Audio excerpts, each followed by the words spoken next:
Good evening Srihari. AP CM Chandrababu Naidu ఢిల్లీలో బిజీగా గడుపుతూ ఉన్నారు. ఆయన 1 గంటకు ఢిల్లీకి చేరుకున్నారు. 2 గంటలకు కేంద్ర ఆర్థిక శాఖ మంత్రి నిర్మలా సీతారామన్తో భేటీయ్యారు. ఆమెతో ప్రధానంగా ఏపీకి సంబంధించినటువంటి అనేక ప్రాజెక్టులపైన చర్చించారు.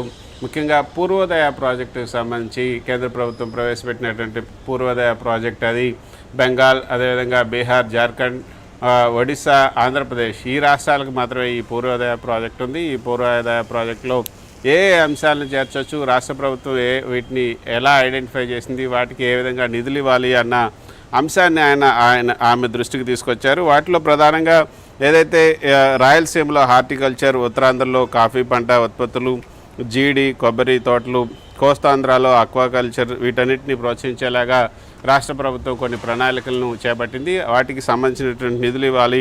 ఈ రంగాల్లో చేపట్టే ప్రాజెక్టులకు కేంద్రం ఈ పూర్వోదయ పథకంలో నిధులు కేటాయిస్తే మంచి ఫలితాలు వస్తాయని కూడా ఆయన చెప్పడం జరిగింది. దీంతోపాటు పోలవరం, అదేవిధంగా అమరావతికి సంబంధించినటువంటి నిధులు కూడా కొంత పెండింగ్లో ఉన్నాయి. వాటిని తప్పకుండా వెంటనే విడుదల చేయాలని కూడా కోరారు.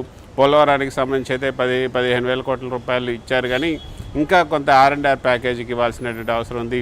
సో వాటిని కూడా వెంటనే ఇవ్వాలని కోరటం జరిగింది. సో కేంద్ర ప్రభుత్వం అయితే కొంత సానుకూలంగానే స్పందించినట్టుగా తెలుస్తుంది.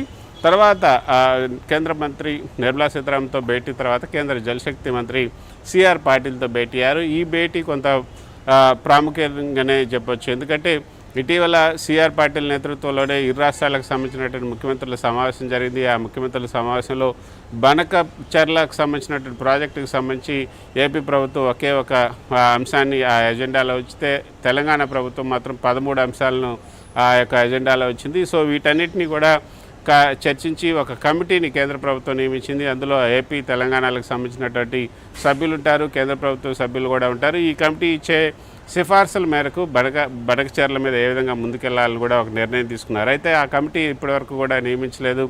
ఆ కమిటీకి సంబంధించి ఆంధ్రప్రదేశ్, అదేవిధంగా తెలంగాణకు సంబంధించినటువంటి సభ్యులు నియమించాలని కేంద్ర ప్రభుత్వం కూడా ఇరు రాష్ట్రాలకు ఒక లేఖ కూడా రాసింది, కానీ ఇంతవరకు స్పందన లేదు. సో కేంద్ర ప్రభుత్వం దానిపైన ఏమనుకుంటుంది, కమిటీ నియామకానికి సంబంధించినటువంటి అంశంతో పాటు పోలవరానికి ఇప్పుడు చాలా కీలకమైనటువంటి దశలో పోలవరం ఉంది. 75% పైగా నిర్మాణం, అన్ని పనులు కూడా పూర్తయ్యాయి. R&R కొంత ప్యాకేజీ కొంత పెండింగ్లో ఉంది. 2027 మార్చి నాటికి పోలవరం పూర్తి చేయాలని ఆంధ్రప్రదేశ్ ముందుకెళ్తుంది. ఇటీవల అసెంబ్లీలో కూడా ఆ విషయాన్ని స్పష్టం చేశారు. సో దానికి సంబంధించి ఈరోజు సిఆర్ పాటిల్తో చర్చ జరిగింది. ఆ తర్వాత మరో 5:30 గంటల నుంచి 7:30 గంటల వరకు కూడా సిఐ కాన్క్లేవ్లో పాల్గొనబోతున్నారు. అది ఇన్వెస్టర్స్ సమ్మిట్. ఆ ఇన్వెస్టర్స్ సమ్మిట్లో ఆయన పాల్గొని ఏపీకి ఈ ఇన్వెస్టర్స్ అంతా కూడా ఇన్వెస్ట్మెంట్లు తీసుకురావాలి, పెట్టుబడులు తీసుకురావాలని వాళ్ళని విజ్ఞప్తి చేయబోతున్నారు. వైజాగ్లో జరగబోయే ఇన్వెస్టర్స్ సమ్మిట్లో కూడా పాల్గొనాలని వారిని కోరే అవకాశం ఉంది. సో ఆ తర్వాత ఇందాక మీరు చెప్పినట్లుగా కీలకమైనటువంటి సమావేశం, అమిత్ షాతో జరగబోయే సమావేశం ఈరోజు రాత్రి 8 గంటలకు ఆయన అమిత్ షాతో భేటీ అవుతున్నారు. సో ఈ భేటీ సర్వత్రా ఉత్కంఠత నెలకొని ఉందనే చెప్పొచ్చు. అదే కృష్ణ గారు, మీరు అన్నట్లుగా అమిత్ షాతో జరిగే భేటీ మీద, ఎందుకంటే కూటమి పార్టీకి సంబంధించిన ఎంపీలు కూడా చంద్రబాబు గారితో పాటు ఉన్నట్టున్నారు. అన్ని పార్టీలు అంటే భారతీయ జనతా పార్టీ, తెలుగుదేశం పార్టీకి సంబంధించి కూడా. సరే, మనం ఊహాజనితం అనుకున్నప్పటికీ కూడా చర్చ అయితే జరుగుతోంది. ఎందుకంటే ఒకవైపు లిక్కర్ స్కామ్, వివేకానంద రెడ్డి సంబంధించిన స్కామ్, సుగాలి ప్రీతికి సంబంధించి ఇట్లా చాలా డెవలప్మెంట్స్ కూడా ఉన్నాయి. ఇంకోవైపు జగన్ ఏదైతే ఆయన లండన్కు వెళ్ళాలంటే కూడా కోర్టు అయితే పరిమితి ఇచ్చింది, కానీ పర్మిషన్ ఇచ్చింది 15 రోజుల పాటు. తర్వాత ఆయన మాత్రం నేరుగా హాజరు కావాలని లింక్ కూడా పెట్టినటువంటి పరిస్థితి. ఇవన్నీ కూడా డెవలప్మెంట్స్ ఉన్నాయి కాబట్టి ఇలాంటివి కూడా ఏదైనా చర్చకు వచ్చే అవకాశం ఉంటుందా? ఖచ్చితంగా శ్రీహరి, మీరు చెప్పినట్లుగా ఇప్పుడు రాష్ట్రంలో నెలకొన్నటువంటి పరిస్థితులు మనం చూస్తే వాటన్నిటిని కూడా అమిత్ షాతో ఆయన చర్చించే అవకాశాలే ఉన్నాయని చెప్పొచ్చు. ముఖ్యంగా ఇప్పుడు ఈ యొక్క లిక్కర్ కేసుకు సంబంధించి, అది మిథున్ రెడ్డికి ఇప్పుడు బెయిల్ వచ్చింది, మిగతా వరకు కూడా త్వరలోనే వచ్చే అవకాశం ఉంటుంది. సో ఆ డెవలప్మెంట్స్లో ఏం జరగబోతుంది ఏంటి అన్నది కూడా ఇప్పుడు సర్వత్రా ఆసక్తి నెలకొని ఉందనే చెప్పొచ్చు. ఇటీవల కొన్ని రోజుల ముందే ప్రధాని మోదీతో కూడా లోకేష్ భేటీ అయినప్పుడు ఇటువంటి చర్చ కూడా వచ్చింది. అసలు ఏం జరగబోతుంది, ఆ తర్వాతనే మనం చూసాం చాలా డెవలప్మెంట్స్ కూడా జరిగాయి. సో ఇంకా ఏదైనా జరిగే అవకాశం ఉందా లిక్కర్ కేసుకు సంబంధించి అన్న అనుమానాలు అయితే వ్యక్తం అవుతున్నాయి. సో ఒక తుది దశకైతే చేరుకుంది. ఇప్పుడు అరెస్ట్ అయిన వాళ్ళకు ఛార్జ్షీట్లు కూడా 3 ఛార్జ్షీట్లు వేశారు. లిక్కర్ స్కామ్లో 3,500 కోట్ల రూపాయలకు సంబంధించినటువంటి అంశం, అందులో ప్రధానమైనటువంటి వాళ్ళందరినీ కూడా అరెస్ట్ చేశారు.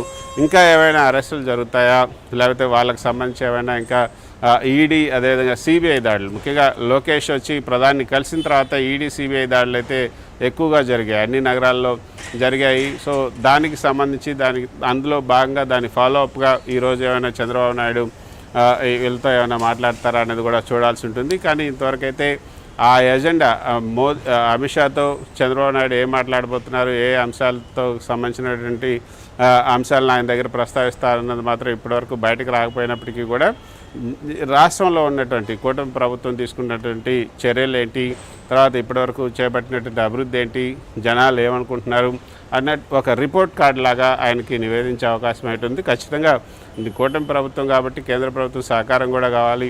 తర్వాత అభివృద్ధి పనులకు కావాల్సినటువంటి అమరావతి, పోలవరంకు సంబంధించినటువంటి నిధులు విడుదలకు చేసే విషయంలో కూడా ఆయనకు కొంత విజ్ఞప్తి చేసే అవకాశం ఉంది. ఏదైనప్పటికీ కూడా అమిత్ షాతో ఆయన భేటీ మాత్రం చాలా ఆసక్తికరంగానే ఉంది, కొంత అందరికీ కూడా ఉత్కంఠత రేపే విధంగానే ఉందని చెప్పొచ్చు. అయితే ప్రధాని మోదీని కూడా ఇవాళ ఆయన కలవాలనుకుంటున్నారు. కర్నూలులో 14వ తేదీన ఏదైతే GST 2.0కు సంబంధించినటువంటి సభలో ఆయన పాల్గొనబోతున్నారు కాబట్టి ఆ సభకు అధికారికంగా ఆయన ఆహ్వానం పలకాలని ఆయన భావించారు. కానీ అనివార్య కారణాల వల్ల లేదా సమయభావం వల్ల ఆ అపాయింట్మెంట్ లభించకపోతే కలవకుండానే తిరిగి ముఖం పట్టే అవకాశం ఉంటుంది. సో అవకాశం ఉంటే మాత్రం ఆయన కలిసి రేపు ఉదయం 8:30 గంటలకు ఢిల్లీ నుండి విజయవాడకు వైజాగ్కి వెళ్ళే అవకాశం ఉంది. అక్కడ రేపు పెన్షన్లు పంపిణీ కార్యక్రమంలో కూడా